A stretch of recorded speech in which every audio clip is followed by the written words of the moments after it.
Good morning and welcome back. My name is Rebecca Escott and today I'm going to be showing you another sweet little Christmas tumbler using vinyl from AB Designs as well as some water slides. So I've already pre-cut my vinyl down to about 5 inches, which is slightly more than half of this actual tumbler. So I'm just going to place the vinyl first. In placing the vinyl, just be sure that you don't have any wrinkles and air pockets. If you have wrinkles, just pull the vinyl back and work it out. If you find after you've wrapped the tumbler that you have air pockets, just use your weeding pen and or your X-Acto knife and pop out the air pockets. Once your vinyl is placed and wrapped, we can go ahead and trim the rim.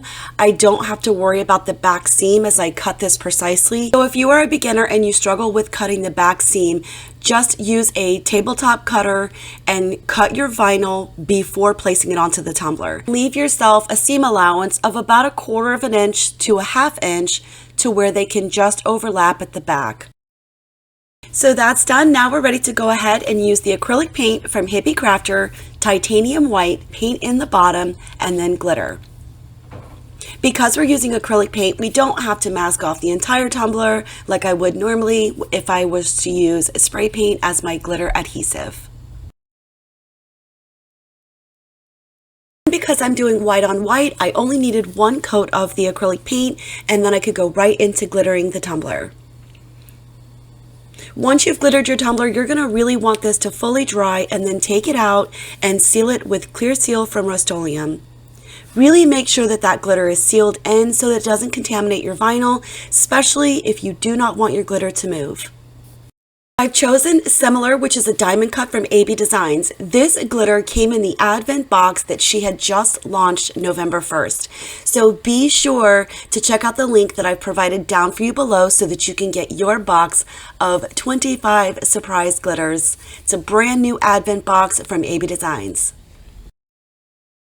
Once you're happy with your glitter coat, we're going to go ahead and tap off all that excess glitter, and then I'm going to go ahead and remove the tape right away. Again, once fully dry, then we're going to seal it with a clear seal from Rust-Oleum.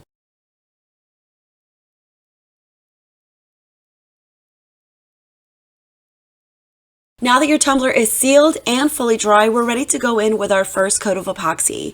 For my first coat of epoxy, I am going to be using Fast Set from Counterculture DIY. Allow this to fully cure before moving on to the next step. Always remember that your times will vary depending on your room temperature and the epoxy that you're using. Do not forget, after each coat of epoxy, use your heat torch to pop any bubbles you may or may not be able to see. So now that our tumbler is fully cured, we're ready to move on to our water slides. Now I know water slides are really becoming a thing of the past. However, they are still incredibly useful for providing that you're in a pinch and you have a design idea but you don't have the decal. You can print them up, and in this size you can use Cricut to do the print and cut. However, I particularly will use my Cricut to print and then I will cut these out by hand because they're clear. When I'm using smaller images such as these, I only use a clear seal from Rust-Oleum to seal in that ink, and I will spray it 2 to 3 times, just a generous coat, and allow that to fully dry. Once they're ready, you'll see that I cut them out and place them face down into the water for a few minutes, and facing them down just helps prevent all that wrinkling because I really hate when the water slides roll. So once I've given it a few minutes, I'll flip it back over and then we'll see if she's ready. It's really important to make sure that you seal these water slides because if you place them directly into the water once printed out, they will bleed. Then you have to start all over. So just make sure that you seal them before dipping them into any water. You'll know when your slide is ready as it'll just come right off the backing, hence the word water slide. Here you'll see that I thought that I was going to place this like the bow into the center of both the vinyl and my glitter, but it just didn't look right. You do have a little bit of working time with it, so in my case and in yours, if you change your mind of where you're going to place it, do not pick this directly up. Just slide it. As you'll see here, I decided that I can see that vinyl underneath. I really didn't like the look of it, so I took the opportunity while I had it and slid the bow down. Even though you do have some working time with the water slides, you do still want to be very careful as I'm pulling it down. I'm really taking my time so that those bottom ends don't wrinkle up on me. Sides are not very forgiving at all, so if this were to mess up, I would truly have to just take it off and start all over.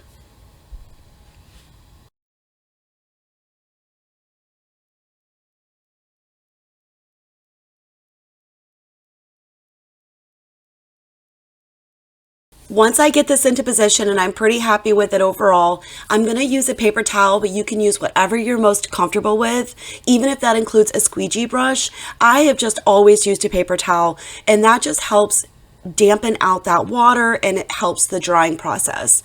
The sooner this dries, the quicker you can move on.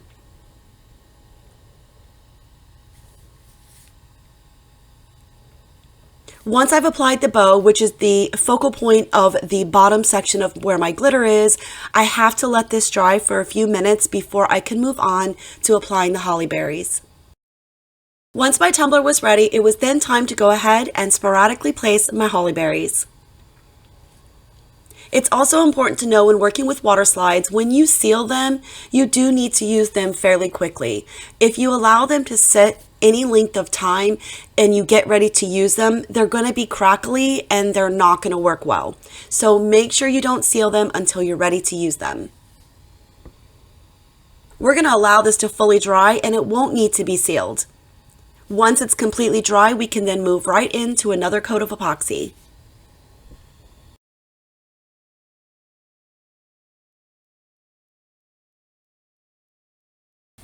Once fully dry, we're then ready to go in for another coat of epoxy. I decided that I wanted to add in MJ's Magic Mix, which is gold, to give this an additional little Christmas sparkle.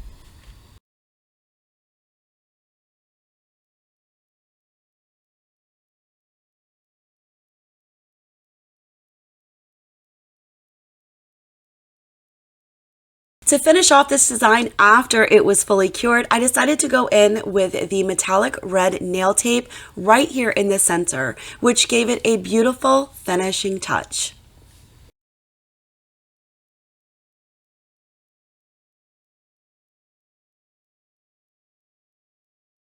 And here she is, fully completed. This tumbler only required one more coat of epoxy and she was completed. I really hope that you enjoyed this Christmas tutorial. If so, please hit that like button. Don't forget to subscribe to my channel for more tutorials coming soon. Also, be sure to come back tomorrow for another fun Christmas tutorial. Again, thank you so much for watching. Until next time, Merry Christmas.